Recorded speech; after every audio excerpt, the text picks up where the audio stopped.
interested in. Makes it a little bit more. It makes it a little bit more digestible. The rebates and incentives. That second one is going to be all the information about the landscape incentive program and any of our other rebates. We do have the smart controller replacement program and the toilet replacement program to also help out with irrigation and lowering water use in the indoors. We do a DIY webinar every month, the last Wednesday of every month, just going over hallmark landscaping kind of activities. So even if you don't have a water-wise project that you're working on, oftentimes we'll go over something that's applicable, and then over on our YouTube we have everything recorded. And then that last one is a landscape guide. It's just about I think 30 or 40 pages going over hallmark aspects of the landscape incentive program and any kind of water-wise project that you're doing. So anywhere from mulch to setting up drip irrigation to talking about rain gardens and edible gardens really goes over quite a bit. And then last thing I'd like to shout out is the Utah State Water Plan. If you are someone who is interested in how the state develops and how we use water, we are writing, it's a 5-year plan every 5 years for the state and how we're going to develop, how we're going to change our how we're gonna go forward with our water development, and the public comment period opens next week. So if you are interested in putting any public comment in, we'd love to hear from you all, especially anyone who works in the water industry or Thank you, Blue. I appreciate your time and thank you for coming. Thanks for spending time with us last week too, Blue. Yeah. Absolutely, yeah. Appreciate that. Thank you. Thank you. Ernesto, if you'll lead us in the pledge.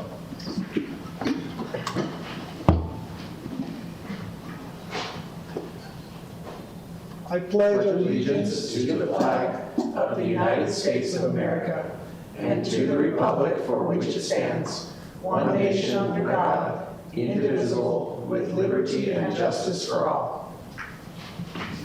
Throw my pen on the floor there. Thank you, Ernesto, and thank you, Blue, and to your coworkers there for coming. And they've been meeting with council members one-on-one and met with the mayor and myself recently over the last couple of weeks to make sure that we're all up to date on the programs they offer and the possibilities for the ordinance. I think, has everyone had a chance to meet with them at this point? Yeah, perfect. Okay, we will move now on to acceptance of our minutes from our last two meetings, our June 16th meeting, as well as our data center meeting on June 30th, and the approval of the agenda tonight, or any questions or thoughts on either of those. I'll move that we accept the minutes from June 16th and 30th and approve the agenda. I'll second the motion. We have a motion and a second. All in favor, please say aye. Aye. Any opposed? Motion passes. Our minutes are accepted and our agenda is approved. Our 2026 regular meeting schedule is the first and third Tuesdays at 5:30. Our next meeting will be August 4th at 5:30 p.m. Of note, we also have a Truth and Taxation meeting on August 11th at 6 p.m. here in the council chambers. And then I'm going to add on to that as well that we have a data center open house. We originally announced that as the July 28th. We've actually moved that to August 4th at 7 p.m. So those are the next couple of meetings that we have coming up. Now's the time for questions or comments for the mayor and council for any items not on the agenda. This is the time for the audience. If you have any questions, comments, or concerns, you're welcome to come to the microphone. Please state your name and city of residence. Please keep your comments to 3 minutes or less. And with that, I will open up the microphone for anyone who has comments or questions. Stuff that isn't on the agenda, right? I did say non-agenda items. Okay. Yes. Mm-hmm. Hi, I'm Leela Schultz. I'm a resident on Canyon Road. It works, just Okay, like that. and you've all seen me before. So, I am coming to you with a little bit of new information. I've had JUB and city engineers come to my end of my driveway to talk to me twice, which is great. But this year, the boundary that they said would be the edge of the sidewalk was about 3 feet further into my property than the boundary that was set last year. So I'm confused. And we've gotten through pretty much through our part of the installation of the water pipe. The people on the street have been great. The construction people have been really helpful and moved out of the way when we're backing out. Of course, didn't have access for a week, but I've got pictures that I took this morning. Is it all right to? Sure. Yeah. I feel your pain, Leela. It's I been know brutal you at my do. house too, We yeah. all do. This is such a hard issue on Canyon Road. Thank you. I just took these with my camera this morning. You can see my cute dog, I do see your dog. but What's your dog's name? Ollie. Ollie. But there's a little flag on the boundary that I was shown on May 20, I think it's 27th. We don't know what the effect of removing the ash trees is on the trees remaining. They're certainly more exposed to sun, and this has been a pretty bad summer. My request, I'll just be upfront with it, is that we table this issue until we know what the damage is to the trees. Rex Davis is going to come out and meet with Sydney Elwood on Friday and, start trying to assess things, but it's just establishing a baseline. We don't know until the trees have been there a while. Two big issues are still liability if you cut into that hillside. I suffered a mudslide in my backyard in 2016 as a result of some engineering. It's a problem, so there's liability. There's also the will of the people. There have been tremendous response to surveys about this issue. And if you go back and look at what Matt Vance wrote, the survey that he did, showing that I think it's all 5 districts, and Logan showed the majority of voters say no sidewalk on the north side, improve the one on the south. I've said everything so many times, I'll stop. But I leave you with some questions, and I just hope we can put things off for a while. Thank you, Layla. Can I answer one of your questions on your paper briefly? Is that allowed? Oh, yes. Who's responsible for sidewalk maintenance? Sidewalk maintenance is that's the city's responsibility. But bushes and weeds growing into the sidewalk, that's the property owner's responsibility to maintain those off of the sidewalk. Correct? I don't know. That's Correct. That's good to know. Yeah, so if there's weeds growing into the sidewalk, the city can go out and enforce that on the property owner that's living there, but it is the property owner's responsibility to keep the weeds off of the sidewalk. Interesting. Well, Because I have a neighbor that does this all the time too. just so you know, We all the do. north side neighbors have been really good. Yeah. Everything has always been maintained. I've paid for the trimming of the trees. Thank you. Thank you. Thank you, Layla. Josh, how are you? Josh Smaller from Logan. So I don't know if you've been following the planning and zoning with the thing, with the wetlands, but I was at the last one and I wanted to get up here because I kind of feel bad for the last time I was there. I wanted to apologize to Russ for putting you on the hot seat. The very first time that, it came up, the first meeting, when you came out and you said, oh, I feel the hot seat coming up. I was like, when they decided to continue it, I was like, I'm gonna put him on the hot seat next time. So I just wanted to apologize to you, because I got pretty dramatic at that with my comments and I was pulling a full drum clean going on. I feel passionate about, what was going on, but I put you on the hot seat. So I have mad respect for your position and your staff too, so. All right, that's all I wanted to do. So Gina said she saw it. Thanks, Josh. It's very nice of you, Josh. It's a emotional subject that I've had many conversations about, but it takes a lot to. Yeah. Thank you. Appreciate that, Josh. Hi, I'm Riley. I live in Logan. I'm a fairly newer resident. I mostly have a question if we could maybe have more direct communication with residents regarding construction. There's some construction in front of my building recently and we received no information, and I did talk to Mr. Lindhart and he did explain that it did only block half of our driveway, but the hole dug in front of half of my driveway, which is the only way to get out, was deep, like deep enough to sink a car. So it wasn't safe. We received no communication other than a knock on the door, but the knock is about as effective as knocking on the outside of an apartment building because they live in a complex. So it was super ineffective, and it felt a little disrespectful to the residents because had I not gotten my shift covered the day they started, I would have been late to work. And I've received good communication about other less significant events happening in the city. So I know that it's possible. I'm just wondering if we could maybe enforce it for construction other than just knocking on doors. I got your email and I talked to Public Works about it, so absolutely. Great, thank you. You're welcome. Thank you. Thank you, Mayor. It's definitely one that falls in your realm, so thank Yeah. you. We are already on it. You are already on it. Thank you, appreciate it. Thank you, Riley. Matt? Matthew Foxwell, I live here in Logan, Utah. I am going to be parking my plant here. You guys' ordinances, I don't care whether they say you can do that or not, but we need to start considering planting edible stuff on city property, because if cities don't allow for, you know, edible plants to be planted in city limits, then what the fuck is a city even good for? Like, you're exploiting the peripheries or something like that, but we're not really doing that good of a job. Make sure that you also take into account what she was saying as well, because, you know, you're not that poor, but anybody that's late for work usually actually is running the risk of getting on the street. Also, as far as parks are going, I think we need to remove the curfews on them, because otherwise we actually probably should, instead of doing construction on the north side of that, where we get to have construction detour signs to firms specifically, which also probably should be illegal, you know, using an advertising sign that looks like a city construction warning sign.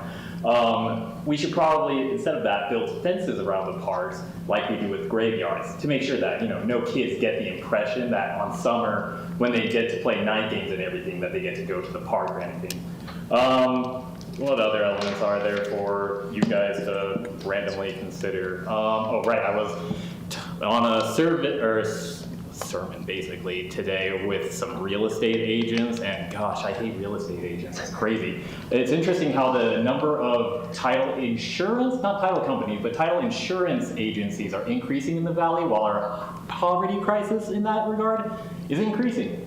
I wonder who's, expediting the rising prices because they're insuring the title-free sale and everything like that. You know, because underwriters, I would love to know who the underwriters are for the, 8 different title insurance agencies inside of this valley, because they're the ones that are ruining our housing situation here. I really just, you guys are so bad at your jobs. I fucking hate it. I fucking hate it. I don't know, anyways, raspberries. I have more raspberries if you guys want to start planting them on city property. The library would be a pretty great spot. I was thinking over there by the benches, you know, with the reading stuff. That way you can, you know, read kids' books to your kids and not have to have them sitting down doing nothing. They can get their hands sticky or whatever with the stuff. But I guess you'll have to start doing a calling ordinance. Oh, right, I wanted to do the weed stuff. So the sidewalk. I'm curious, are you responsible for as a homeowner, for the parking strip outside on the other side of the sidewalk, between the sidewalk and the road? Yes, For maintenance? as a homeowner, yes. Okay. Do you know about the stump outside of my house? There's been a stump. You guys took down a tree and then left the stump there, and it's been there since before my grandma died. I don't know if you care where my grandma died. I came here and talked about the Confederate flag meeting that was over at a housing construction. You know, we have a problem here. I hate you guys. You're crazy bonkers. Anyways, I'm gonna go park my tree outside and forget that it's there, and you're all gonna forget that. I even said that because you have principles and you know when to actually hold them. Have a good one. Thanks, Matt. No.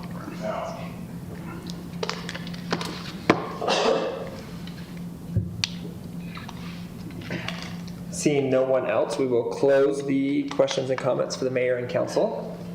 And we will have some time over to Mayor Anderson for some mayor and staff reports. We have one report from Russ Hawley about our river crossing affordable housing project that is finishing up. Please, Russ. Yes, thank you, Mayor, and it's 99.9% complete. They are working on some playground equipment. Otherwise, it is completed. So this is River Crossing Townhomes. It is approximately 1st West and 600 South. Quick history. A few years back, the intersection looked like this. So First West dead-ended at 6 South, and then the city constructed a new bridge and intersection and realigned the entire area. Now First West swings east of the church. In doing this, there were 3 homes that were removed, and there were 3 residual properties. The area was already zoned MR12. There was some extra right-of-way associated with the old First West that required vacation. Once vacation was completed, the city decided to partner with a builder to construct 8 affordable units. So that's 4 townhomes east of the road and 4 townhomes west of the road. We went through a request for qualifications process. We formed a committee and reviewed 3 submittals. Ultimately, we chose Visionary Homes based on 5 grading criteria. And they constructed the Medford unit, which is a almost 1,500 square foot unit. It's 3 bedrooms, 2 baths, and they have a rear loading alley fed garage that's large enough to hold 2 cars. So they just finished up and they just sold the last unit a couple weeks ago. And so the final pricing was at $279. The appraisals came in at about $320. That equals $189 per square foot, which is a really good value in today's market. All of the units sold within a month. All of the buyers qualified with the AMI thresholds. Part of the project was a deed restriction that the city drafted, which requires them to be owner occupied for 5 years. Once the 5 years transpires, then that deed restriction's lifted and they can sell the property free and clear and can realize that value and extra money, because if you try to sell that before, you're required to pay the city back. Now, it is transferable. We understand that folks have to move once in a while. And so if you transfer it to a new owner-occupied family or individual, then it can continue to run its course. The city provided about $40,000 in values, the land value and some fee reductions. There's a lot of kind of privacy rules, and so we don't want to get into all the buyer information, but again, they all qualify for the AMI. Most of the buyers would typically have not qualified for maybe a market rate unit. And then the age demographics varied, so there were older, younger folks. Some of the issues expressed, the deed restriction had an issue with foreclosure clauses and federal lending laws. So if we do this in the future, we may want to make some adjustments to that. And then the builder had a desire for maybe a larger project because of economy of scale and then just logistics. It was kind of difficult to mobilize, things like that. So here's the rear garage that's from the old First West. Here's an interior photo. And here's a front facade photo. So will they stay affordable units after 5 years? The deed restriction is lifted after 5 years, and so it's no longer suppressed. So it will be based on market values in 5 years, but it can be sold free and clear at market rate in 5 years. The idea was a first-time buyer could get into the market, stay here for a while, maybe they're eventually going to outgrow it, and they could sell it and move on and keep that equity or transfer it to a new home. Right, I guess I thought for some reason we were going to be able to keep them affordable over a longer length of time. But Well, the deed I may have restrictions missed only owner occupancy, it's not anything to do with price, correct? Correct. Yeah, I've seen Correct. some of these types of projects in other cities where there is a sort of cap on the gain, gain. The equity. Yeah. Yes. But we did not do that. We did not do that. Moab has a restriction in perpetuity, so they always Yeah. remain affordable. But We could do that for other projects. we could, Yeah, we could. absolutely. But this one was just owner This occupancy. is a good test run to see how this would work. And from the numbers and the excitement about it, it's something we should consider looking at doing Was some it more. $40,000 in value per unit or for the entire project? Per unit. Per unit, that's what I thought. Yes.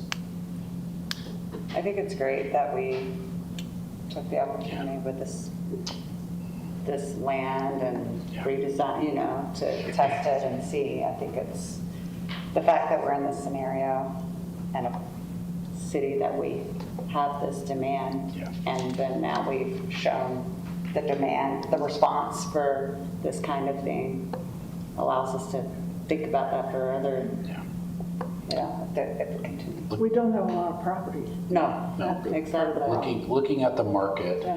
similar townhomes are selling for $350 to $375. But they have a little bit more amenities because they're in a larger section. So it's a really good value. Under 300,000 is amazing. I think it's a good place. It's a good place to start. Shockingly. Yeah, it's a good place to start. Yeah. Yeah. So did you have to turn people away? So Visionary Homes and their preferred lenders handled all of the purchase process. They told me they had a very long line of buyers. It was first come, first serve, but they also had to meet all the qualifications. So some folks didn't meet the qualifications, so they were replaced in line. But yeah, from what I heard, there was a long list of folks that were trying to purchase these. Okay. Anything else for Russ or Mayor Anderson? Thank you, Russ. Appreciate that. Mayor, anything Thanks, else? Russ. before we- No, that's it. Okay. Thank you. Thank you to both of you. We'll now move on to council business, and we'll start with a planning commission update from Councilwoman Simmons. Planning Commission reviewed two items of their last meeting. One of them we will workshop later on. The other one was a tower relocation for cell towers. And the interesting part about those things is when you relocate something, you have to bring it up to code. If it's not up to code where it sits, it's called legally existing non-conforming. So there was a lot of discussion about the fact that it now needed to conform to the current regulations within the variances that we could allow. And it's something that I don't think sometimes people think about. But anyway, that's all we talked about. Thank you, Jeannie. We'll now move to council business. If any council members have something they feel like is important to bring before the public or the council, this is your opportunity.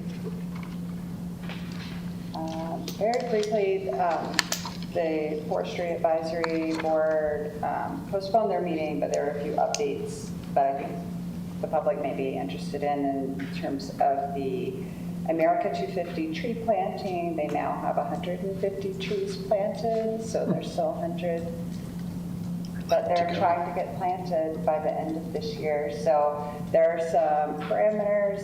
They've tried to focus on, Logan and public spaces. There's also with park strips, a minimum 8, I think is what they were looking at. But to the public, if there are areas in the city that could use shade in our parks or along streets or that you notice, send an email to Rex Davis and he'll come check it out. And then they were doing some fire mitigation up in Logan Canyon, cutting some trees as well, and some mosquito abatement. That's it.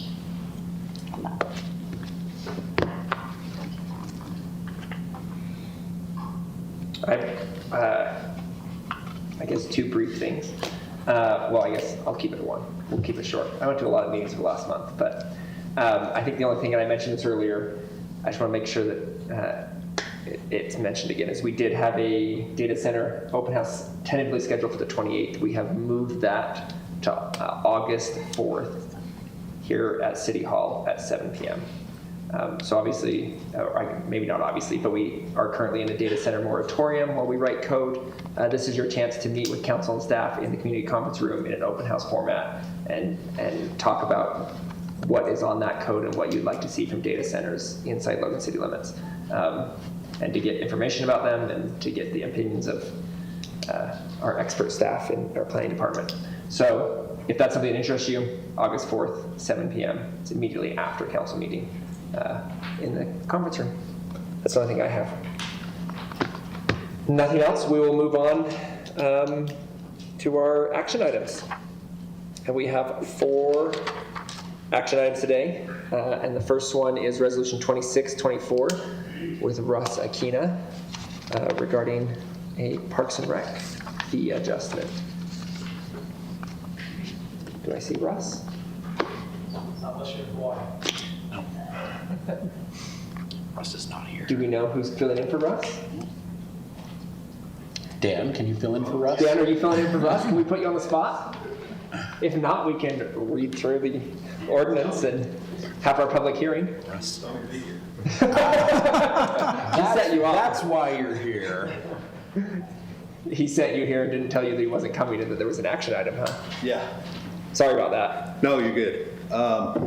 I can address the inflatable amusement device fee and the A-frame rental fee for special events. Those are 2 fees that we're hoping to get implemented. The inflatable one, basically it's to cover the cost of having an irrigation guy go out, check the area where an inflatable may be put in, make sure no stakes go into irrigation lines and so forth. The other one is the special event A-frame rental. So a lot of special events that were occurring on Center Street or in other areas of the city, we were going out with A-frames and signs, no parking signs and such. Just at when we had the availability to send somebody out. So that basically the cost for that is to cover staff time as well. And if I'm not mistaken, there's no change to these fees. No, Yeah. no, they were, We just left these off our fee adjustment earlier, but Correct. they are staying the same from what they currently were. Correct. Jeannie? No, I was just gonna say in Center Street now, he's got ballers, he doesn't have to do nearly as many. Yeah, as many sense. yeah, they won't be using them as often. And then the 4-hole golf loop fee, Jeff could probably address that. Yeah, and the other one that was on here was the Pioneer Parade fee. It was left off your original one. I don't know if you know what that. Yeah, I was saying, there's 2 other fees on here that are not changing. They were just accidentally left off our fee adjustment, and so we have to. 4-hole loop is something we had invented about 10 years ago, and it's holes 10 through 13. And we started out at $6, now it's up to $10. We just forgot to put that on the fee adjustment when we did it whenever that was a couple months ago. Yeah. Perfect. $250 a hole. Yeah. It's not bad. Yeah. And then And if you're gonna Cheaper golf, than a it bucket of takes balls. forever to do it anyway, so. And the parade entry fee, that was just implemented a couple years ago. The last administration just was trying to control the number of commercial entries in the parade. So that fee was introduced and it was left off the fee adjustment, so, Thank you. yep, no change. Sorry to call you up on the last. No, you're good. You can give Russ a hard time for that. Okay, we'll do. This is a public hearing, so unless the council has comments or questions, we'll open the public hearing. I just had one question. Do we have to, the fee for the inflatables, that's like a bounce house, correct? Correct. And somebody is bringing that to their event? If they're reserving a park pavilion or something for a birthday party, and they're bringing that, they're required to fill out a special event permit, carry insurance, and pay the fee. Okay, so they carry their own insurance for it? Correct. Okay, thank you, that was my question. Yep. Okay, with that, this is a public hearing, so anyone from the public who has any questions, comments, or concerns on these 4 Parks and Recreation fees is welcome to come to the microphone, state your name, please take 3 minutes or less, and I will open the microphone. nobody has strong opinions on fees that were accidentally left off a fee chart and are not changing. So we will close the public hearing and bring it back to the council, hopefully for a motion. I move we approve resolution 26-24. I'll second that. We have a motion and a second. Any further discussion? Seeing none, all in favor of approving resolution 2624, please say aye. Aye. Any opposed? Resolution 2624 passes. It was a big one. We'll now move to resolution 2610, and Amy is here. I thought we were going to throw another employee. We don't shirk our part. She's been here since before. I know she has. I'm quite confident that Russ invited Dan here for that specific reason, but neglected to inform him what that reason was. Sure it was. Hey, will you go to the council meeting for me? Sure. Amy, take us away on a little update on this. All right. So, our first one is ordinance 2610, residential improvement rezone.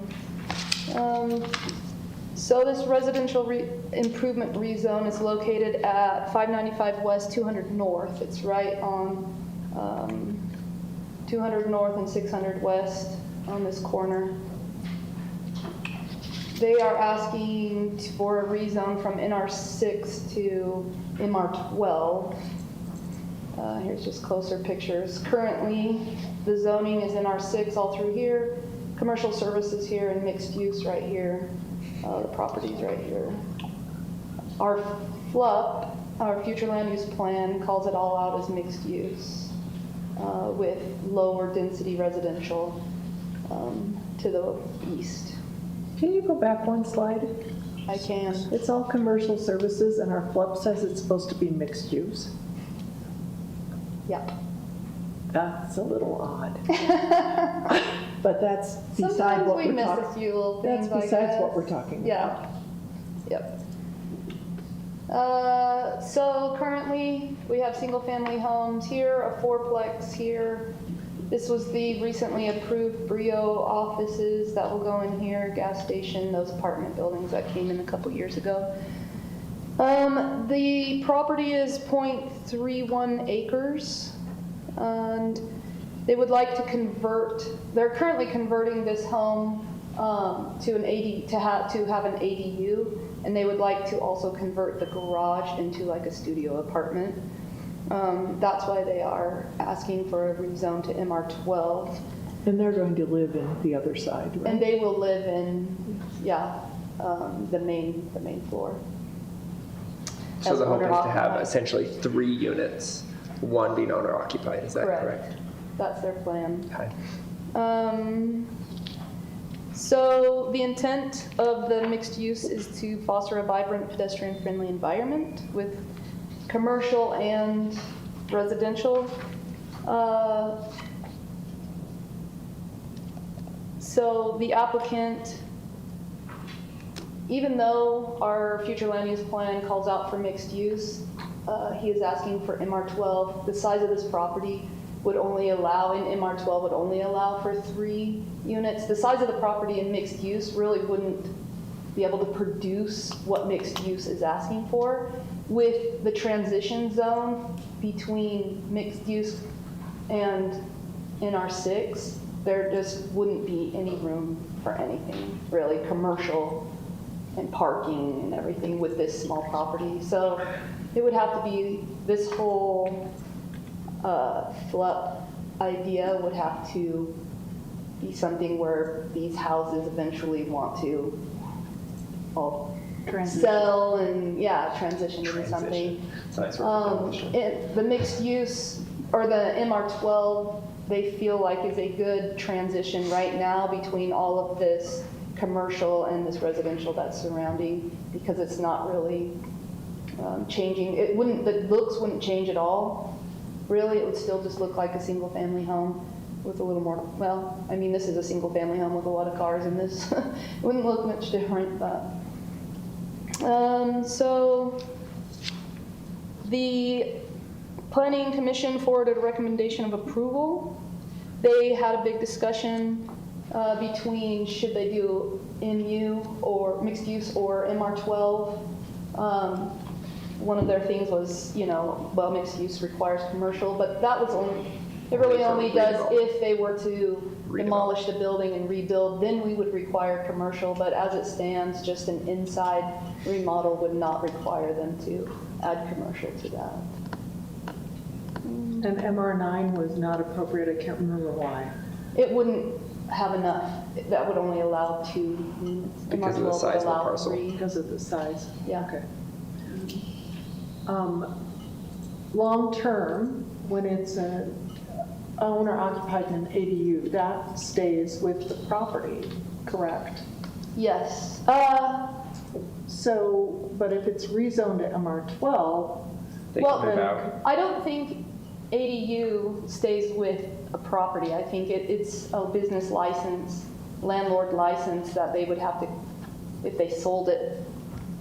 But it doesn't, ADU doesn't go with the property, just STR. ADUs have to be owner occupied regardless of current property owner Yeah. or future property owner.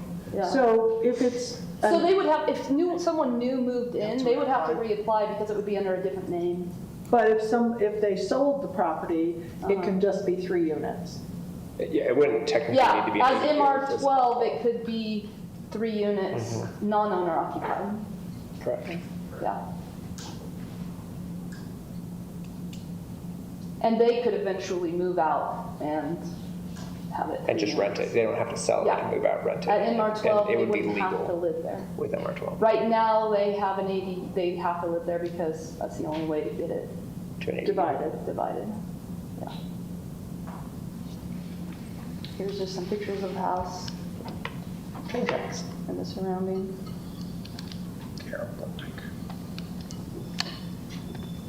Any questions? You guys got a better camera since those one photos. I just climbed a tree and got that. That was impressive. You can jump really high. Any other questions for Amy before we open it up for public comment?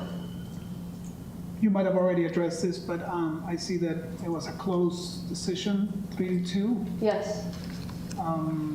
It was mainly between should it be MU or MR12.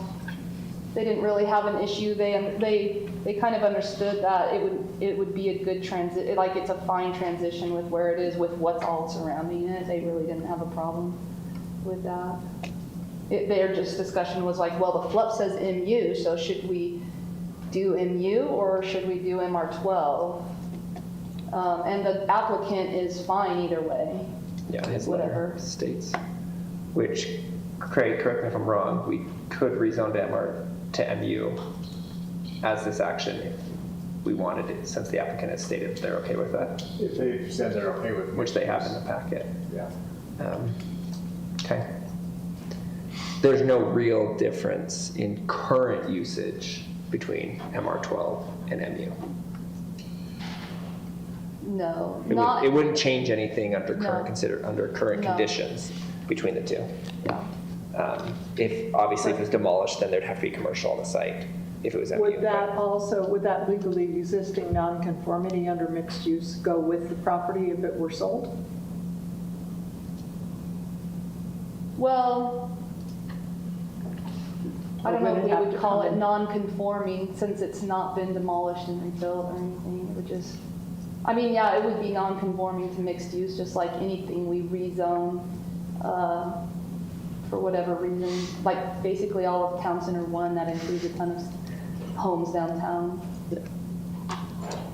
When we did, the blocks on the east and the west of Main Street. Okay. We okay with public comment?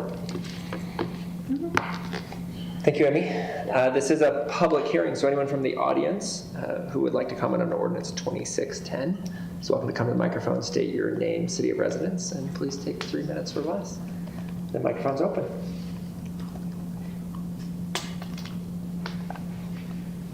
Perfect. Yeah, just to, I guess, to talk and speak on top of what Amy has already said. Can you state your name? Sorry, for the record. Oh, yeah, sorry. My name's Stetson Anderson. Thank you, Stetson. Moving to Logan City once we get this remodel finished, which is taking forever.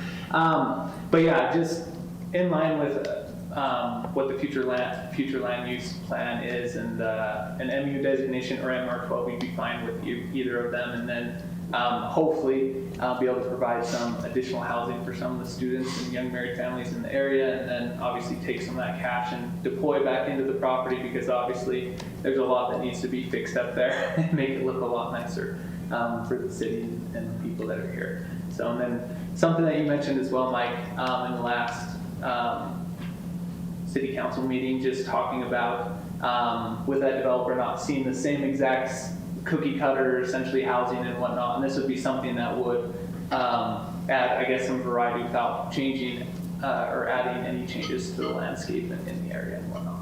So, thank you guys for what you do. Thank you. Seeing no further public comment, we will close the hearing and bring it back to the council for discussion. Can I ask you a question, Stetson? Oh, yeah. Do you have a preference, MR12 or mixed use? I mean, does it? Not necessarily. I mean, just because, I mean, if it's easier for you guys to do the MU, just because that's what it's going to be later on down the road, so you don't have to do something when somebody comes in and wants to do a large development. I mean, either way would be fine. Thank you.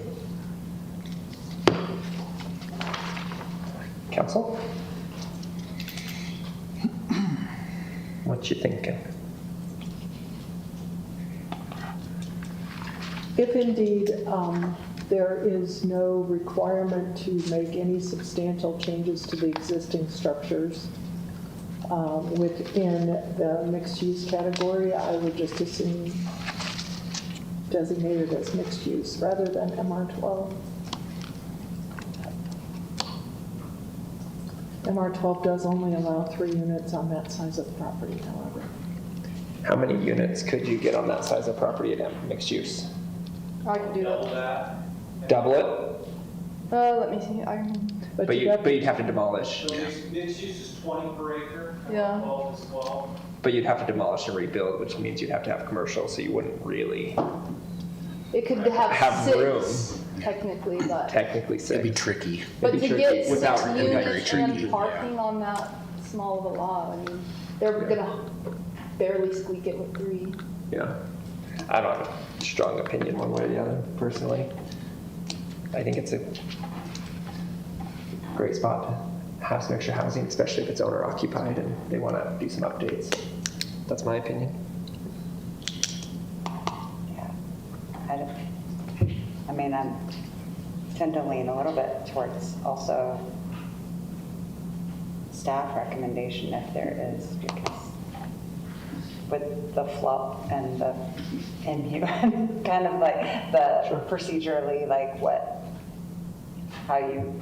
I mean, if it's ever, in my opinion, if it's ever going to develop as a big mixed use, someone's going to have to come in and request a bunch of rezones anyway. Yeah. So I don't think it really makes a big difference in the long term. And it sounds like he wants to do some improvements to the property, so I would assume that he's not looking to sell and demolish in 3 years.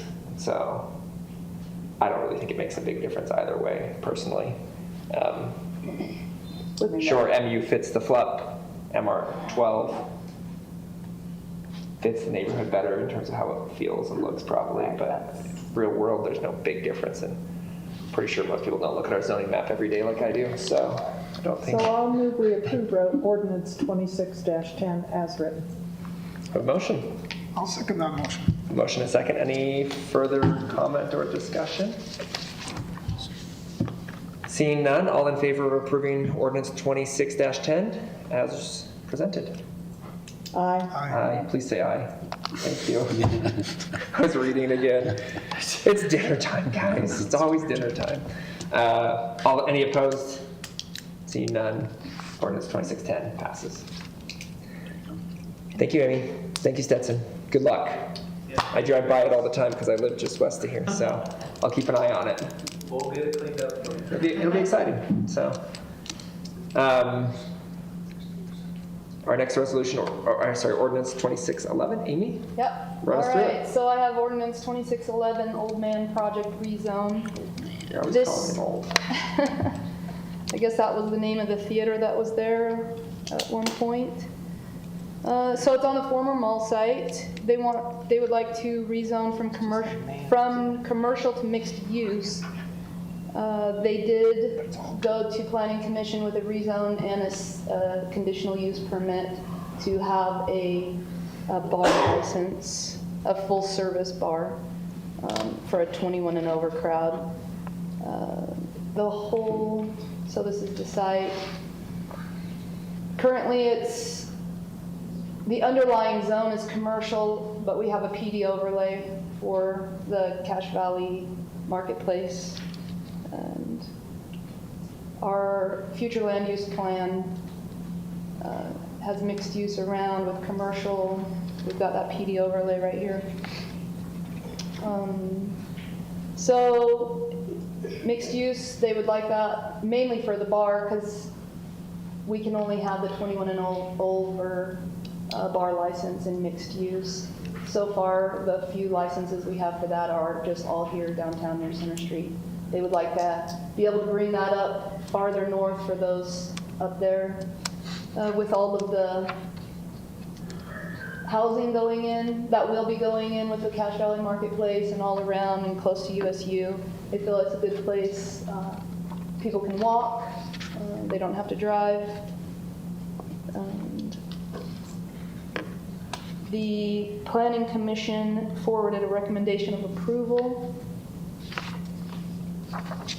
And that was, I thought I wrote it down.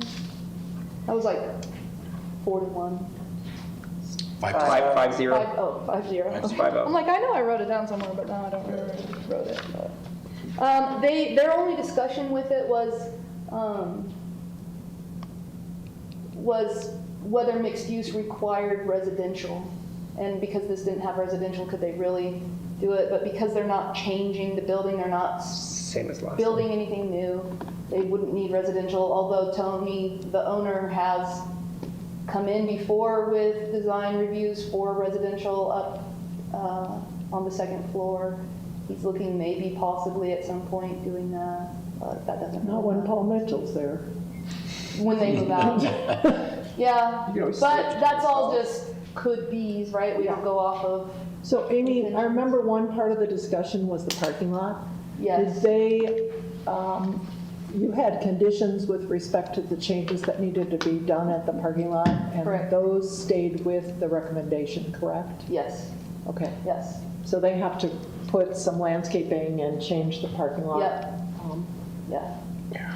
They would have to make the parking and do the setbacks correctly Okay. and landscape that it along. More parking, less parking, more landscaping, less? They have More enough landscaping. parking, yeah, more There's not- landscaping, the landscaping buffer on 200 East is what they would. So they would need to up their landscaping, Because, no change to yeah, parking. there was pictures, cars going over the sidewalk. So they would, the CUP required, conditioned that they would need to have a landscape buffer Okay. between the parking and the sidewalk on 200 East. And they had to have some landscaping within the parking lot as well, too. Yeah, So, landscape islands every 20 stalls. stalls. and that was okay in the long run? Because I know there was a little pushback about that. Well, they won't be able to get what they want. They won't be able to change, like, that's conditioned in the CUP. So when they turn in the building thing, when they turn in to engineering for a building permit, or to the building department, they will have to meet those conditions Okay, okay. to get that building permit. And did I understand from the conversation that the restaurant will close? The Greek Yes, they Street? said Greek Street would close and it would become a 21 and over bar of some sort. That's only going to open at 3 o'clock in the afternoon or something? It would open, yeah, so that would kind of take away the congestion of parking. When I went, there was like an A-frame sign saying, hey, you can park over, it was like a full parking lot, and it was like middle of the day. It pointed to parking at the megaplex. Well, Paul Mitchell parks a lot of cars. Yeah, so Paul Mitchell would close by the time that the bar really opens and gets, so that would help with parking congestion.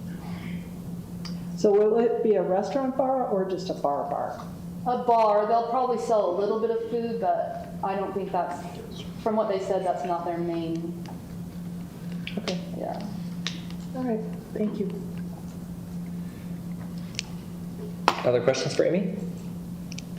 How many bar licenses do we have currently? I think we have 4.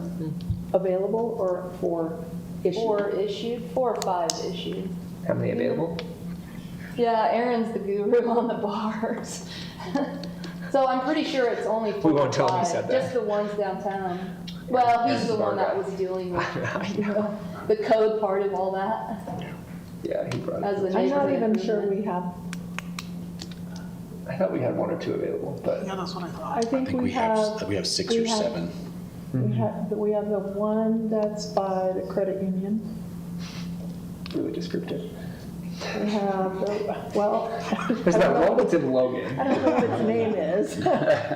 There's that other one. You're not frequent then? Also in Logan. Enough. Is the cidery considered by a a bar? corner. It's not, is it? A cidery? On the west I side? have no idea. I think so. I'm not sure it's a bar. No.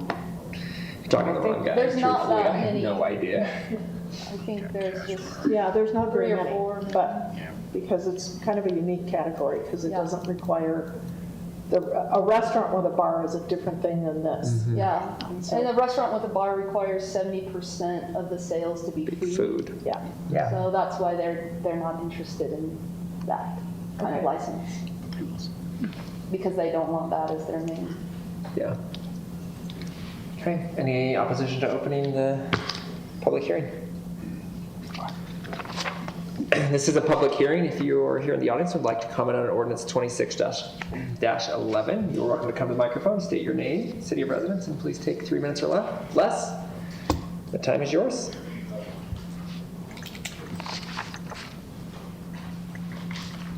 Josh Mahler from Logan. So I think we got 346 units going up next door. So I'm thinking, yeah, this is probably a good idea.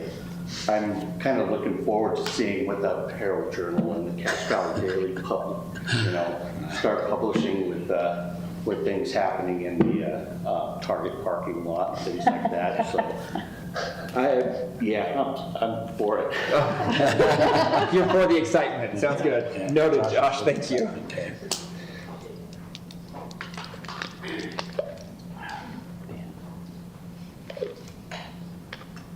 Dan Hansen, I am from, do I have to say where I'm from? Yeah. Nibley, sorry. Sorry, Dan. It's kind of incorporated into Logan anyway, so. We won't tell Nibley that you're like a suburb. That's okay. I'm going to be one of the owners on this, if we can get everything approved and passed. Just wanted to go over just a little bit. I apologize, I was working all day and didn't have time to print off stuff for you guys. But some of the stuff we want to give options to is there's no bar. Everything's like on Federal or Center Street pretty much. So there's nothing really north, and the idea is the farther out you get, the more you have of that chance that people do the bad thing and drink and drive and go long distances, and we don't want that. Some of the things that we want to do is have a drive-in service, part of the business. A drive-in service? Drive-in. Driving. So you can call in and say, hey, Drive-in, do alcohol, Sorry, Dan. just swing on by, grab your drink. I mean, they do that in other countries. That's why you need the landscaping in the parking lot, so you can enjoy. Sorry, give Dan an extra 40 seconds here. That's Yeah. my fault. I was a little So, shocked for a moment. I reclaim my time, I've seen that. Just kick that I knew up. what he was saying, because I heard. So, It's yeah, we Dan. want to have a drive-in service. So you can call in with a big group and say, hey, all of us want to go have some fun tonight. Come pick us up, take us back when we're all done. Another thing, like we want to have bar food, but we want to do it kind of more fun. If you do have that 6-top, think of like a crab boil. We obviously can't get crab or crawfish or anything like that, but we can do nachos. So we get nachos across the whole table of 6, and you can just eat right there while having your drink and everything. Overall, with the area and non-competition, I believe 185 Bar can be a valuable asset to the community. And be respectful, that's a big thing for me. I'm LDS, don't drink, but I also know that every time I'm on a forum, it says, oh great, a bank or a car wash or something. So we're trying to bring something different. We want to give people a fun and safe environment and options to enjoy an adult night out away from your kids or whatever you want to do, and also keep the patrons safe and the experience at the forefront of our expectations. So that's kind of the goal. Yeah, Mario back there, he's Creek Streak. I might have to tell him to keep some stuff on the menu for, I'm going to miss Creek Streak. But yeah, that's kind of our goal. We want to have a good environment and a good place, and I think just being off on its own like that, believe it or not, that parking lot is small during the day, but it's by far the biggest fur bar that we have in town during the night. So I like the idea that it's kind of encompassed. It takes a while to get out to your car, so there's a lot of opportunities for safety measures to be put in place. So anyway, Dan Hansen, thank you. Thanks, Dan. It's good to see you. Yeah. So this is not the only hurdle they have. The rezone is one step Right. in obtaining. Rezone will allow them to even go forward with what they want to do. The conditional use permit has conditions that are going to be a little difficult with the parking, landscape buffer. But they also have to get a license with the state of Utah. Yeah. So Yeah. we're not the only permitting authority in this It's process. a bar. There's a few hurdles to jump through. Yes. Seeing no one else from the public, we'll close our public hearing and bring it back to the council for further discussion. I move we approve ordinance motion. 26-11. Our motion. I'll second. I was trying to make sure there's room for discussion if people want it, and Jeannie's always like, Let's go for let's go. I figure we can talk. Any further discussion before we vote? Okay, all in favor of approving ordinance 26-11, please say aye. Aye. Any opposed? Ordinance 26-11 passes. Good luck. Yep. Yep, Yeah. best of luck. Yeah, getting the license is the hardest part. Oh, yeah.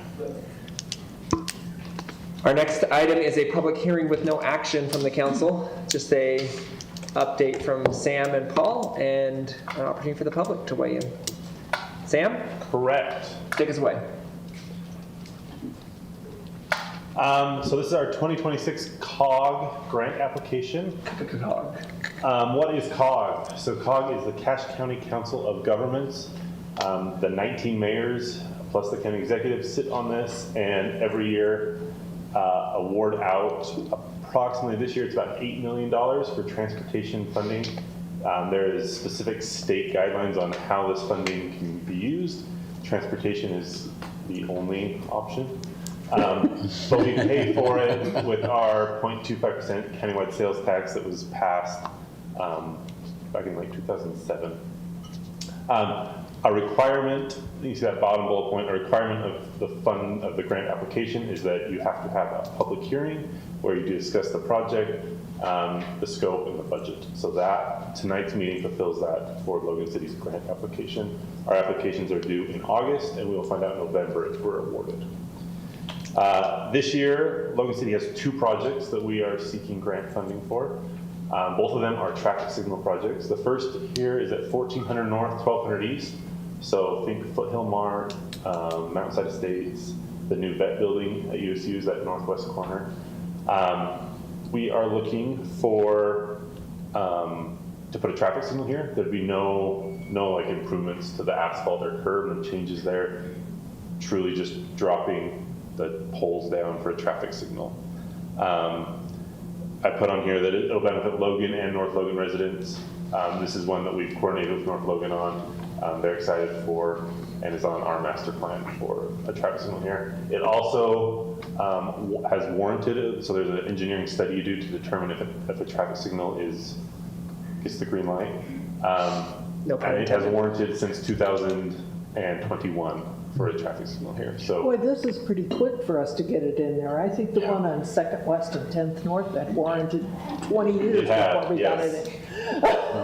The connection between Logan and North Logan is critical in this too. So that's what makes the difference. yeah. I'm just teasing. I know. 'cause it's like, The finance summary, traffic signals are cheaper than our normal big projects, but maybe more expensive than you think. total budget, we're estimating around 400,000 for the total project. We don't have an exact number, again, these are estimates, but 400,000 for the total project. So we would be requesting somewhere around $325,000 from the COG, which would leave us $75,000 for our match. The minimum match required per the COG is 8%, and we are proposing somewhere in the neighborhood of 23% match. For you, Katie, we almost always exceed the match. And that usually gives us a little better opportunity to get our projects funded because we've got skin in the game. Yeah. And like I said, these numbers are kind of, traffic signals are a little bit different than our normal projects where we can like price out every line item. These, the way they work is we can get them off the state contract. So it's just that whenever we go to build it, we'll be able to pull it off the state contract. So these are rough numbers, but we will tighten them down when we go to build it. Is there a lot of electrical that has to be done? Yeah, it's mostly electrical. Okay. Yeah, all the conduits and that. Is the plan to install next year if funded? So planned construction 2028. The only reason for that is this funding, the way the COG cycles now work, we cannot do anything on our project till January 1st of 2028. So it's an easy project to do, but we have to wait for those funding to become available. The second traffic signal is at 1200 North, 200 West, so this is behind Sam's Club. If you remember 2 blocks, well, I guess 4 blocks east of this, we just put a signal behind the new Target. So it's the same corridor. As this corridor becomes busier, we recognize that this intersection will need help. This intersection as well has warranted a signal for multiple years now. We've held off on installing it. We wanted to wait until 10th North, 2nd West was built to see how that signal performed and make sure that we were doing the right thing. And now that signal's been in place and operational, we warranted it again this last month, and it again warrants a signal. So, So it's only 2 blocks. 2 blocks apart, yes, correct. That's pretty close. That, yeah, in our, I guess, urban core, the denser, that's kind of the spacing we were comfortable with on this, because it's 2 blocks to 14th North on the north and 2 blocks to 10th North on the south. And that's one of the warrant criterias for a traffic signal is the adjacency to other signals, and that it gets taken into account, and that criteria was met for this signal as well. Okay, because I know we had a big to-do about 7th South and Main Street. Yeah, and we do signals were look too at it a close. litor different based on the type of road. So a collector is Okay. different than an arterial. We'll try to space them out farther on an arterial, closer on a collector or minor collector or local Ridge Street. So we do treat those a little bit different.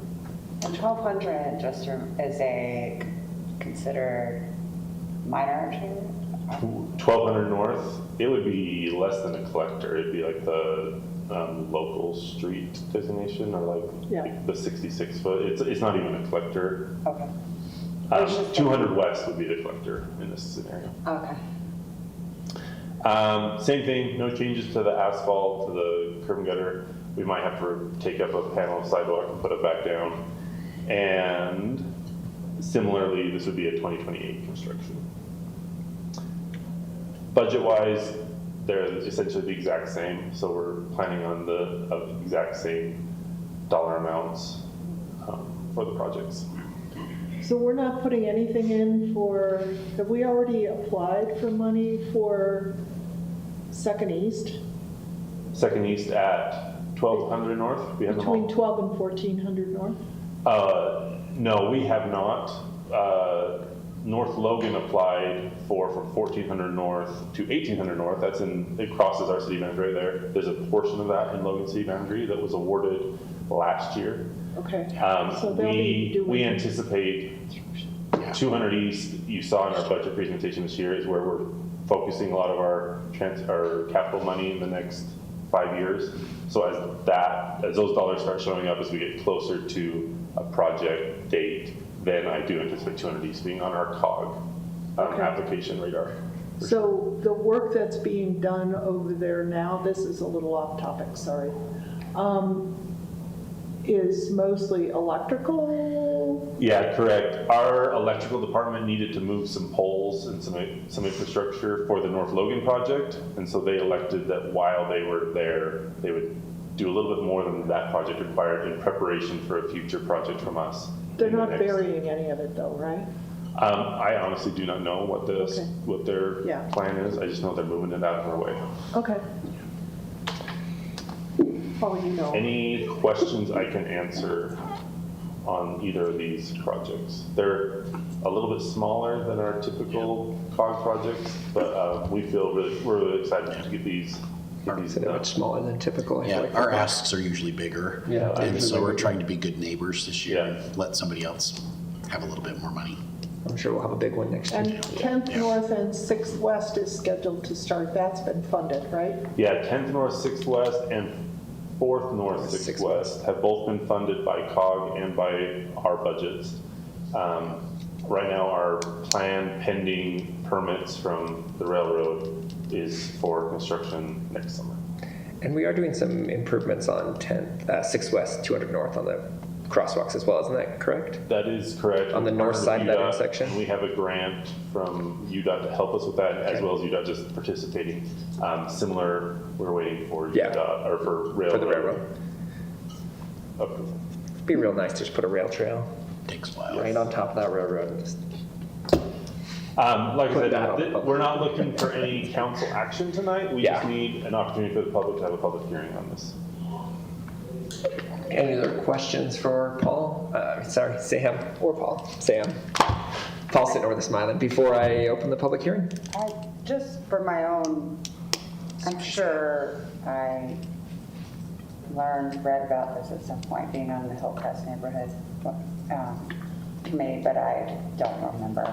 For the 12 and 1400 intersection,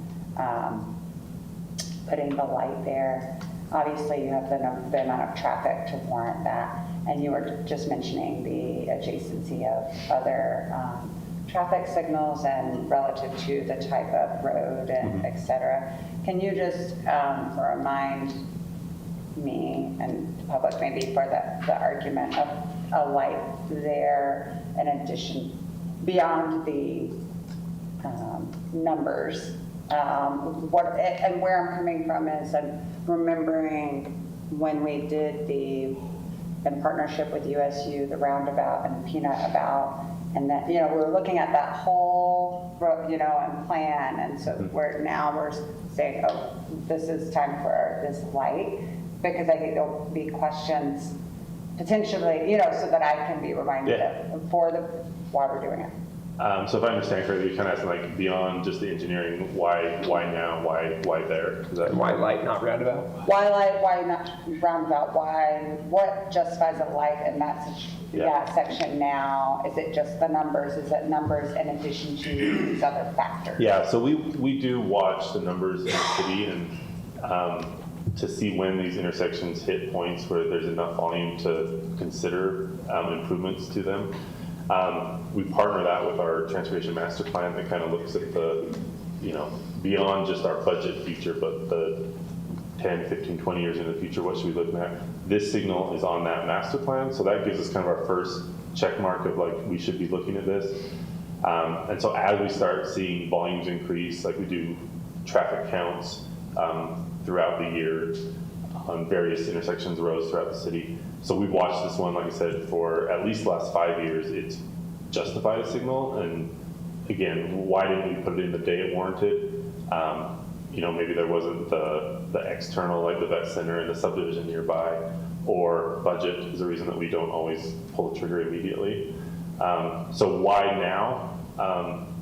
Like we just talked about, all the external factors in that area. And also, as we see the growth, having 1200 East and 1400 North are two major roads in the city, and as we see that growth happening, we know that this is going to be an intersection that has the potential to be a hotspot of traffic delays, and so it warrants it. Let's get ahead of it. Great, thank you. Other questions for Sam? This is a public hearing, so if you have any questions, comments, or concerns on either of these two projects, you're welcome to come to the microphones, state your name, city of residence, and please take 3 minutes or less. Linda. My name is Linda Johnson, and I live in Logan, and I really appreciate that there is this grant project that Cache County has worked for, and $8 million is a lot, and I think that this has been about 8% of that total budget, which is pretty small considering that Logan is in the central portion of the valley and experiences, I'm gonna say like 70% of our congestion issues. Maybe 90. So this is pretty modest. Amen. Yeah. Overall, very, very modest, I think, for what we're looking at. And while I do think it's a nice gesture to say that's small, I do think that most everyone in Cache Valley would agree that the major portion of the problems, and because this is earmarked specifically for transportation, I think we could go a little bit bigger here. And I do think that these are both great places to put lights, but let's be honest, there are probably a lot of places that don't currently have a light that could use a light. And I'm wondering if it was looked at putting in turn lanes and things like that. I think particular areas along 2nd East that I know of, I've waited through like 3 and 4 lights. Both north and southbound, and there's no even right turn lane where there's the Culvers if you want to turn onto 1400, and it clogs it all the way back up past the middle school, and when school gets out, it's very, very, very busy all along there and impossible to get out of the Walmart. You have to go back on Main Street or turn right. You don't want to turn left anywhere or you will probably die. And I'm just wondering what the costs associated with doing something like adding a turning lane where there's not a turning lane. I don't know what our right-of-ways are, or if we'd have to eminent domain. I know that that is a catchy situation, and whereas this is very, very clean cut, we can add a light. There's no fuzziness here. And I feel like particularly the light at 14th North and 12th East could probably wait another year. I've gone through that light a lot. And you do sometimes have to wait a few cars, but compared with the number of cars deep waiting at other stop signs, I don't feel like it is as quite as pressing or quite as dangerous as some of the other areas that are really critically clogged.